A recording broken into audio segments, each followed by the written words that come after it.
Mga kachika, mukhang may bagong inaabang ang tambalan ngayon sa showbiz. Trending ngayon sina Rico Blanco at Sue Ramirez matapos umugang ang balitang magsasama sila sa upcoming project na Project Baby. Marami ang na-curious at kinilig dahil first time makikita ng fans ang chemistry nilang dalawa sa isang malaking proyekto. Sa social media, hati ang reaksyon ng netizens.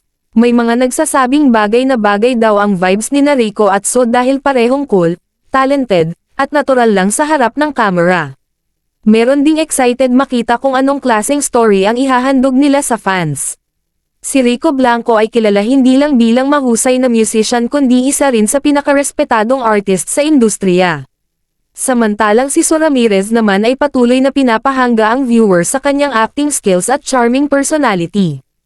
Kaya naman marami agad ang napaabang sa magiging resulta ng kanilang collaboration.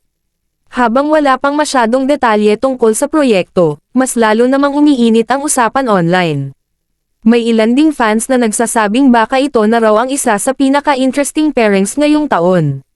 Kayo mga kachika, sa tingin nyo bagay ba sina Rico Blanco at Sue Ramirez bilang tambalan? O curious lang kayo kung anong magiging kwento ng kanilang project? Mag-comment kayo sa baba dahil pipili ako ng isang pinaka-interesting comment at